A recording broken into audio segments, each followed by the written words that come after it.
The night sky above the small town of Red Hollow was usually quiet. Too quiet, some people said. There were no tall buildings, no city lights, only dark trees and old houses that creaked when the wind passed through them. Evan Calder liked it that way. Silence made things simple. He was driving home from his late shift at the gas station when the sky suddenly changed. At first, it looked like a falling star. Bright, fast, beautiful. Evan slowed his truck, watching through the windshield. Then the light grew larger, louder. The air began to shake, and the radio crackled with sharp noise before cutting out completely. "That's not right," Evan muttered. The light broke apart, turning the night into fire. Something screamed through the clouds and vanished beyond the tree line with a deep, rolling sound that felt more like thunder than an explosion. The ground trembled under Evan's tires. He stopped the truck. For a long moment, he sat there, heart beating hard, hands tight on the steering wheel. The forest ahead was dark again, but something had definitely fallen. Whatever it was, it hadn't been natural. Evan could have driven home. Anyone sensible would have. He thought about his small house, his old couch, the cold dinner waiting in the fridge. He thought about the rules people lived by. Don't get involved, don't go looking for trouble. Then he thought about how no one else ever came out this way. With a quiet sigh, he turned the wheel and drove toward the trees. The dirt road ended quickly. Evan parked near the edge of the forest and stepped out. The air smelled burned, sharp, and strange, like metal after lightning. He grabbed his flashlight from the truck and started walking. The deeper he went, the more the forest felt wrong. Birds were silent. Insects made no sound. Even the wind seemed to avoid the place. After 10 minutes, Evan saw it. A wide scar cut through the trees, as if something had torn the forest open. Broken branches lay scattered like matchsticks. At the center was a shallow crater still glowing faintly blue. And inside it, something moved. Evan froze. The flashlight beam shook as he aimed it forward. The thing in the crater was not a machine, not exactly. Pieces of metal and dark material were scattered around, broken and twisted. But the shape at the center was a person. No, not a person. She was tall, lying on her side, her body half covered in dirt and glowing fragments. Her skin was pale, almost silver under the blue light. Strange markings ran along her arms, faintly glowing like embers. Her clothing was torn, made of smooth material Evan had never seen before. She breathed. That alone made Evan step forward. "Hey," he said softly, before he could stop himself. "Can you hear me?" Her eyes opened. They were not human eyes. They were deeper, darker, like looking into a clear night sky. When she saw him, her body tensed.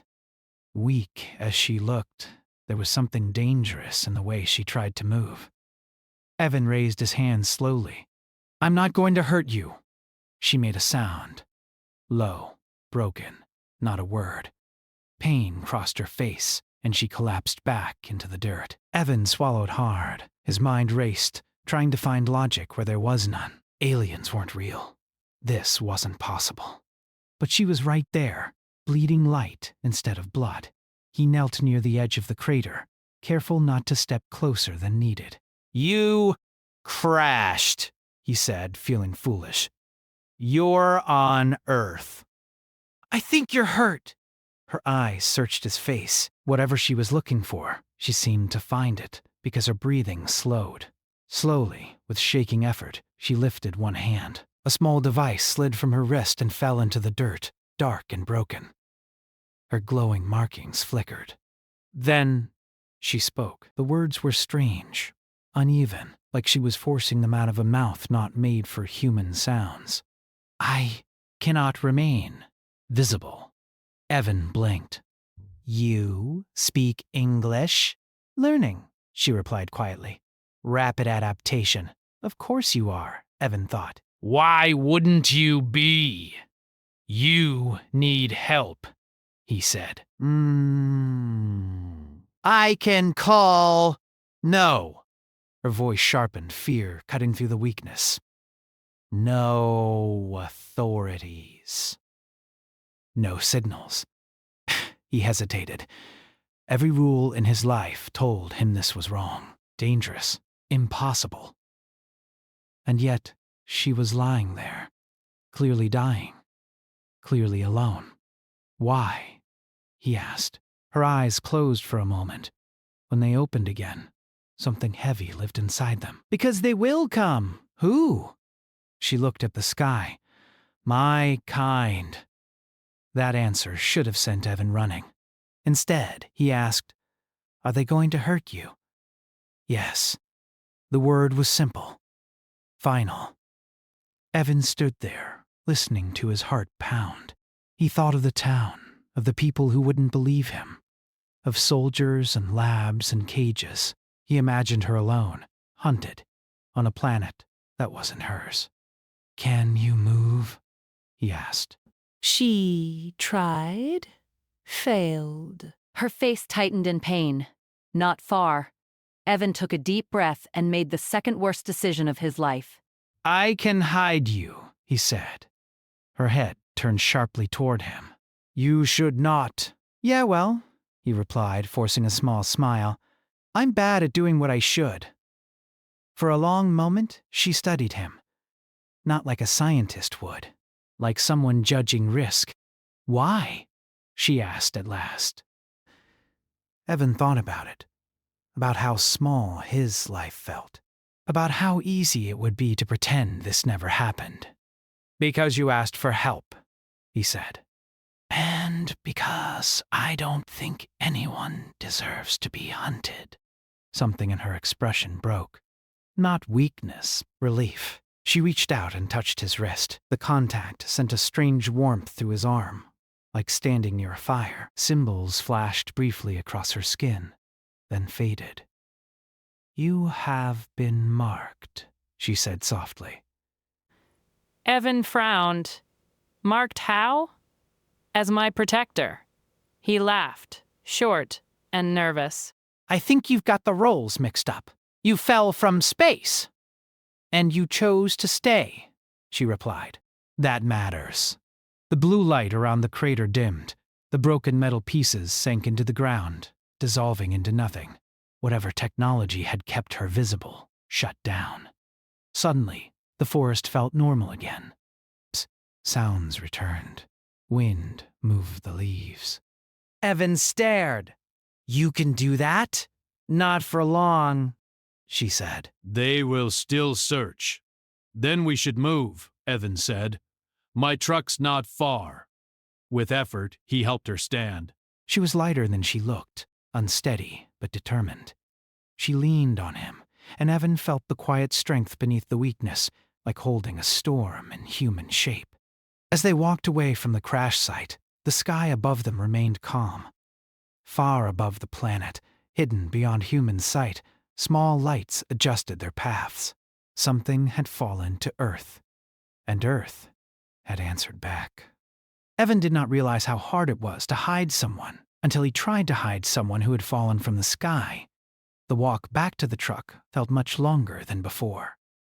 Every sound in the forest made him tense. A snapping twig, a bird suddenly flying away. Even his own breathing felt too loud. The woman leaned heavily on him, her steps slow and uneven, but she never complained. When they reached the truck, Evan opened the passenger door and helped her inside. She looked at the vehicle with careful interest, as if studying an animal she had only seen in pictures. This is primitive, she said softly. Evan huffed. Yeah, well, it gets the job done. He grabbed an old blanket from the back seat and wrapped it around her shoulders. Her skin was warm, warmer than a human's, but not uncomfortable. The glowing markings on her arms had faded to barely visible lines. Can you eat? He asked, unsure why that felt important. She shook her head. Not food, energy. Rest. That I can help with, Evan said, closing the door. He drove with no headlights at first, then turned them on only when the road opened. He avoided the main highway, choosing old back roads instead. Red Hollow slept quietly, unaware that something impossible was moving through it. At his house, Evan parked behind the building, away from the road. The house was small, old, and surrounded by trees. No close neighbors, no cameras. He had always thought of it as lonely. Tonight, it felt safe. Inside, the woman paused at the doorway. Her eyes moved slowly, taking everything in. The worn couch, the chipped table, the faint smell of coffee and dust. "You live alone," she said. "Yeah," Evan replied. "Guess that helps." She nodded. "It does." He guided her to the couch and helped her sit. She winced slightly, then straightened, refusing to lie down. "I need to stabilize," she said. "I will be vulnerable." Evan hesitated. "What does that mean for me?" Her eyes met his. "Honest." "Serious. If they find me here, you will be questioned." That was a gentle word for something Evan did not want to imagine. "Okay," he said anyway. "Then we'll make sure they don't." She tilted her head. Do you speak as if that is possible? "Humans do impossible things all the time," Evan replied. "We just don't advertise it." She studied him again, longer this time. "My name is Astray," she said. I did not introduce myself properly. "Evan," he replied. Just Evan. Just Evan, she repeated as if testing the idea. She closed her eyes and placed her hands together. The faint glow on her skin returned, pulsing slowly. The room felt warmer, quieter, like the air itself was listening. Evan moved carefully, pulling the curtains closed, turning off unnecessary lights. He unplugged the electronics he did not need, the radio, the spare laptop, even the microwave, just in case. When he sat across from her, he realized something strange. He was not scared anymore. Confused, yes. Overwhelmed, absolutely. But fear had been replaced by something else. Responsibility. "How bad is it?" he asked quietly. "Moderate damage," Astray replied without opening her eyes. "My vessel is destroyed." "My signal beacon is offline, that is..." "Fortunate for us," Evan said. "Yes," she agreed. "For you, especially." That made him frown. "What do you mean?" Her eyes opened. "Earth is classified as a low-risk developing world. Observation only. No direct contact. No interference. And you broke that rule," Evan said. "Yes." "Why?" She was silent for a moment. The glow dimmed slightly. "I was attacked," she said. "Not by my people. By something else. My crash was not an accident." Evan leaned forward. "Something else as in?" "Later," she said gently. "Your mind needs rest as well," Evan laughed under his breath. "You're not wrong." A sudden buzzing sound made both of them tense. Evan froze. Then he realized it was his phone, vibrating on the table. "An incoming emergency alert." He grabbed it and read the message. "Unidentified atmospheric event detected. Residents advised to remain indoors." "That was fast," he muttered. Astray's expression darkened. "They are masking their search as a natural event. So what do we do?" Evan asked. "We wait," she said. And we stay uninteresting? Evan blinked. "Uninteresting?" Yes. They look for anomalies, signals, fear, resistance.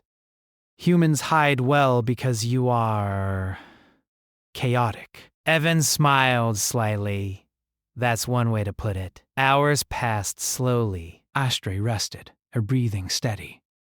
Evan stayed awake, sitting nearby, listening to the sounds of the house. Every car passing on the distant road made his muscles tighten. At one point, Astray spoke without opening her eyes. Why did you not run? Evan thought about it. Because if I did, I'd think about it for the rest of my life. That is not logical, she said. No, Evan agreed. But it's human.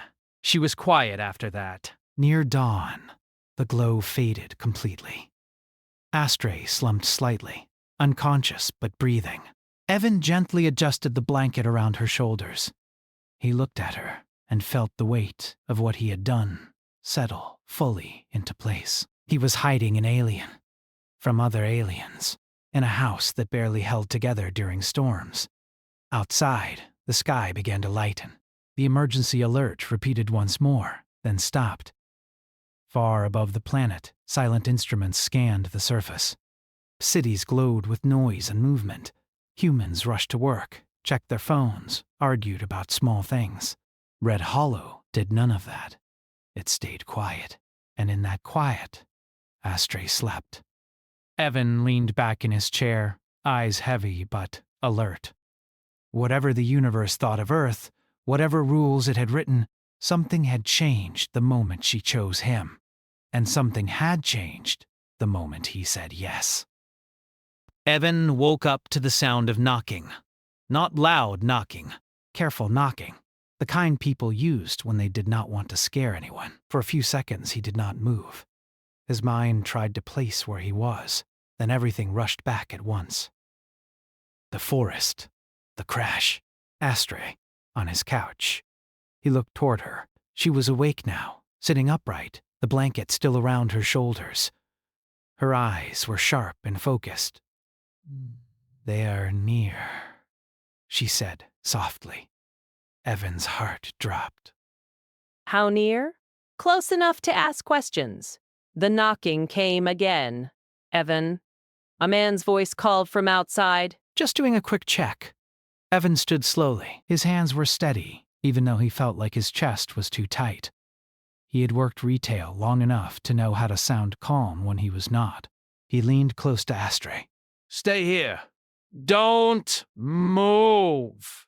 Don't glow. I will be still, she said. Be careful. Evan nodded and walked to the door. He opened it just enough to look outside. 2 people stood on his porch. 1 man, 1 woman. Both wore simple jackets with local authority symbols, smiles that looked practiced, friendly, normal. Morning, Evan said. What's going on? Atmospheric disturbance last night, the woman said. We're checking on residents in the area, making sure everyone's safe. I slept through it, Evan replied. Guess I'm a heavy sleeper. The man chuckled. Lucky you. Mind if we take a look around? Just routine. Evan smiled back, easy and polite. Sure, but my place is kind of a mess. That's fine, the woman said. They stepped inside. Evan felt the air change instantly. It was subtle, but he noticed it. Like pressure, like being watched too closely. The man's eyes moved slowly, taking in the room. The woman paused for half a second when she looked toward the couch. Astray did not move. She sat with her head slightly lowered, her posture relaxed, like a tired traveler. Did you have a guest last night? The woman asked. Yeah, Evan said easily. Friend from out of town. Car broke down. The woman smiled at Astra. Rough night? Astray lifted her head. Her expression was calm, almost gentle. Yes, she said. I am not used to your world yet. The man's eyes narrowed slightly. You have an accent. I travel, Astray replied. Evan held his breath. The woman nodded. Well, if you noticed anything strange in the sky? Nope, Evan said quickly. Just clouds. They stood there for another long moment. Evan could feel something invisible moving, scanning, searching. Then the man straightened. All right, he said. Thanks for your time. They left. Evan closed the door and leaned against it, letting out a slow breath. They were not human, Astray said. I figured, Evan replied. They didn't smell like coffee or impatience. She looked at him, confused. Long story, he said. So, what now? They will escalate, Astray replied, quietly. They will watch patterns, movement, communication. Evan rubbed his face. Great. That's my favorite kind of problem. Over the next few days, Red Hollow changed. Not in obvious ways. No ships in the sky. No alarms. But little things felt off. Cars parked where they never had before. People asking polite questions. Phones losing signal at odd times. Evan adjusted. He drove less, walked more, used cash instead of cards. He talked to neighbors about normal things. Weather, repairs. Nothing important. Astray watched him with growing interest. You are adapting, she said one evening. We're good at that, Evan replied. We've been practicing since forever. She learned too. How to move like a human. How to speak without sounding perfect. How to be ordinary. Ordinary was the best disguise. One night, Astray stood by the window, looking at the stars. My people believe protection comes from strength, she said. From control. And? Evan asked. And you protect through care, she said. Through attention, through refusing to be noticed. Evan smiled. Yeah. We survive by being underestimated. That night, Astray showed him something. She placed her hand over his wrist again. The warmth returned, but softer this time. Images filled Evan's mind, not pictures, but feelings. Vast space. Cold logic. Endless rules. And then Earth. Noisy, messy, full of contradictions. They cannot predict you, Astray said. That frightens them. Evan nodded. Good. Far above, the Watchers adjusted their calculations. Earth did not behave like it should, and the longer Astray stayed hidden, the clearer it became. Humans were not weak. They were just quiet. The pressure did not arrive suddenly. It crept in slowly, like fog filling a valley. Evan noticed it first in small ways. The grocery store shelves stayed full, but the people lingered longer. Conversation stopped when he walked past. The same unfamiliar cars appeared at different corners of town. Always parked legally, always clean. Red Hollow was being watched. Astray felt it more deeply. She grew quieter, spending long hours sitting still. Eyes unfocused, listening to signals Evan could not hear. Sometimes she pressed her fingers together, steadying herself, as if holding back something heavy. They are narrowing the field, she said one night. Evan looked up from fixing a loose cabinet door. Meaning? Meaning they are no longer searching for me, she replied. They are searching for you. That made Evan pause. Why me? Because you are the variable, Astra said. I am known. You are not. Evan let that sink in. So what happens when they decide I'm interesting? They will test you, she said simply. The test came the next morning. Evan was fixing his fence when a black SUV pulled up in front of his house. Not marked, not aggressive, just present. A man stepped out. He looked human, but something about his movements felt rehearsed. Too smooth, too careful. Evan Calder? The man asked. That's me, Evan replied. I'm with Regional Infrastructure. The man said, We're updating land use records. Just need to ask a few questions. Evan wiped his hands on his jeans. Sure. The questions were harmless at first. How long had he lived there? Did he work locally? Any recent visitors? Evan answered calmly, truthfully, but never fully. He kept his voice relaxed, his posture open. Then the man asked, Have you noticed any unusual activity in the area? Evan shrugged. Depends what you mean by unusual. The man smiled. anything out of place. Evan smiled back. This town's been out of place since before I was born. The man studied him for a long moment. Then he nodded. Thank you for your time. He left. That night, Astray spoke quietly. You did well. Thanks, Evan said. Did I pass? For now, she replied. But they will increase the pressure. She hesitated, then added, You should know something. Evan looked at her. Go on. If they confirm your involvement, Astray said, they will remove you from the equation. Evan felt a chill. Remove how? She met his eyes. By relocation, memory adjustment, isolation. Clean solutions. He exhaled slowly. That sounds polite, It is, she said. which makes it worse. Silence settled between them. You could leave, Astra said finally. Distance yourself. Protect yourself. Evan shook his head. Not happening.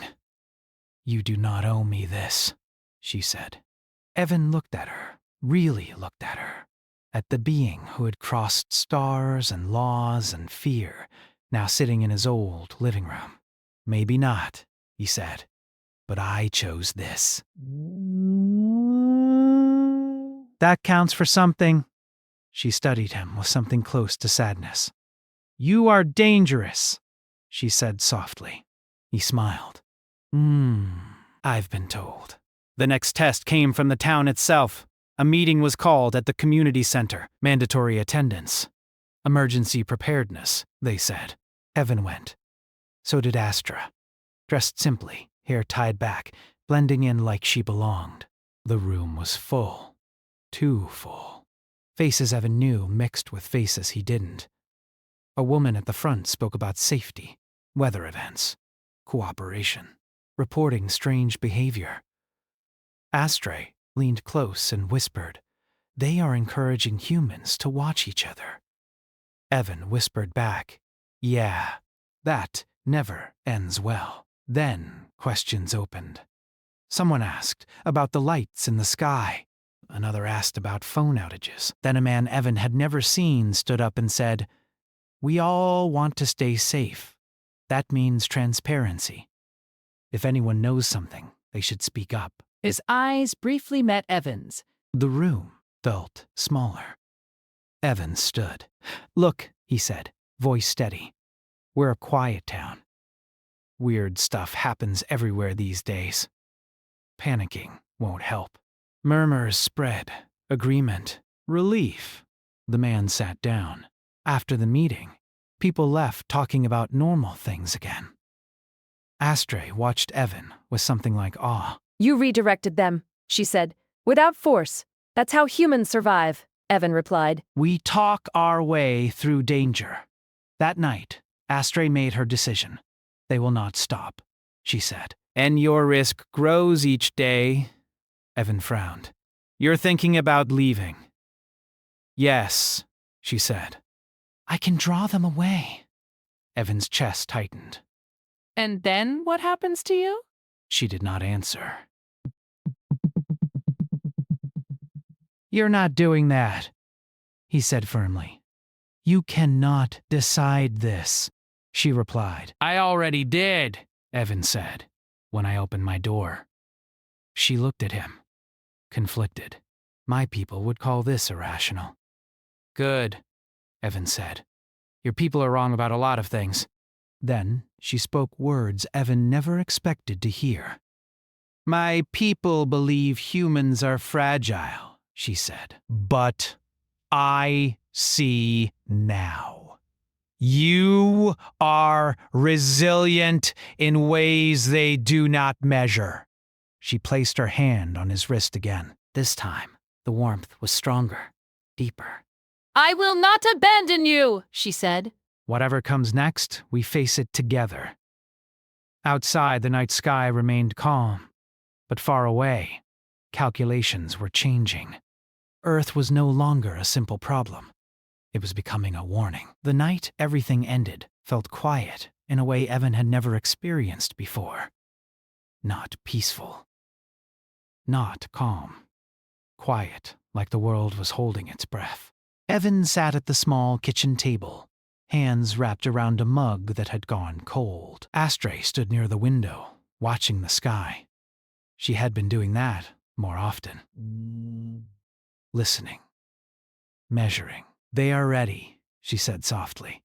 Evan did not need to ask who they were.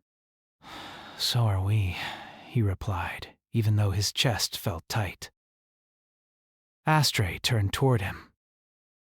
Her face was calm, but there was something new in her eyes. Resolve. Not the cold kind she had carried before, but something warmer, human, almost. "They will come openly now," she said. "Not with force." "With certainty? Meaning?" Evan asked. "They believe they already won," she replied. A knock came at the door. Not careful this time. Not pretending. Evan stood. He did not rush. He did not hesitate. He opened the door. 3 figures stood outside. They looked human, but their eyes were wrong. Too focused, too aware. Evan Calder, one of them said. "We are here to conclude this situation." Evan stepped aside. "Then come in!" They entered the house, looking around as if they already knew everything they would find. Astray stepped forward. "I am here," she said. The air felt heavier instantly. The lead figure looked at her. "You violated protocol." "Yes," Astray replied. "I did. You interfered with a protected world," the figure continued. "You compromised observation." Astray nodded. "I protected a life." The figure turned slightly, looking at Evan. "And you assisted." Evan met its gaze. "I helped someone who needed it." The figure paused. "Your species was not consulted." Evan shrugged. "You should have asked." Silence followed. Long and tense. Earth is inefficient, the figure said, disorganized. Emotional. Unstable. "Yeah," Evan replied. "That's us." "You introduce unacceptable variables," the figure continued. Astray stepped closer to Evan. "Those variables are the point." The figures exchanged a silent signal Evan could not see. "Your presence here is no longer sustainable," the lead figure said. "One of you must leave." Evan's heart dropped. Astray stiffened. "Then it will be me," Astray said immediately. "No," Evan said at the same time. The figure looked between them. "Your attachment is noted." Astray turned to Evan. This was always the likely outcome. Evan shook his head. "No, this was never the deal. You are human," she said gently. "You live here. You belong." "So do you," Evan said. "You chose this place." The figure interrupted. "Decision required." Evan took a step forward. "If you take her," he said, "you prove everything she said about you. That rules matter more than people." "That is correct," the figure replied. Evan nodded slowly, then listened carefully. The figures waited. "You came here quietly," Evan said. "You watched. You tested. You learned." Yes, the figure said, and you still don't understand us, Evan continued. "How so?" the figure asked. Evan gestured around the room. This house is nothing. No defenses. No power. Just a human and a choice. Astray looked at him, eyes wide. "You think strength is control," Evan said. "But we survive by standing in front of things bigger than us and saying no." The figure studied him. "You cannot stop us." Evan smiled faintly. "I don't need to." Astray felt it then. Something shifting. Not in the room. Beyond it. She closed her eyes, reaching out with senses she had sworn never to use again. A signal spread outward, not a weapon, not a threat. A truth. Earth was not silent anymore. Across the planet, small things happened. Nothing dramatic, no panic, no chaos. But humans noticed. They noticed odd questions, odd visitors, patterns that didn't fit. And humans shared information. Forums, messages, stories, connections, messy, incomplete, emotional, broken, unpredictable. The figures felt it too. Your species is becoming aware, one of them said. Not of you, Evan replied. Of us. The lead figure stiffened. That is unacceptable! Too late, Astra said softly. She opened her eyes. The markings on her skin glowed, not bright, but steady. I will not leave, she said, and I will not hide. The figure looked at her. Then you choose exile. Yes, by my will. Silence followed. Then something unexpected happened. The figure stepped back. Earth will be reclassified, the lead figure said slowly. Evan frowned. Reclassified how? Non-interference no longer applies, the figure said. Risk exceeds acceptable limits. Astray understood immediately. Meaning you will stay away, she said. Yes, the figure replied. This world is unsuitable. Evan laughed softly. That's one word for it. The figures turned toward the door. This encounter will not be repeated, the lead figure said. You will be left alone? And her? Evan asked. The figure paused. She is no longer our concern. They left. The door closed behind them. For a long moment, Evan and Astray stood in silence. Then, Evan sat down hard on the couch. Did that just work? He asked. Astray slowly sat beside him. Her glow faded, leaving her looking tired but peaceful. Yes, she said. You frightened them? Evan blinked. I didn't even yell. You did something far worse, Astray replied. You showed them a future they cannot control. Outside, the night returned to normal. Stars shone quietly. Days passed. Then weeks. Red Hollow returned to its usual self. The strange cars vanished. The questions stopped. Life moved on. Astra stayed. She learned. Slowly. Carefully. She helped where she could. Quietly. Fixing things. Watching. Protecting. In small ways. Evan returned to work. To normal days. But nothing felt small anymore. One evening, they stood outside together, looking up at the sky. My people will remember this place, Astra said, not as a failure, as a warning. Evan nodded. Good. Why? She asked. Because warnings mean respect, Evan replied. Astray smiled. Far away, deep in space, Earth's classification changed. Not conquered, not contacted, simply marked. Do not interfere, do not underestimate. And on a quiet planet full of ordinary people, one human choice echoed farther than any weapon ever could.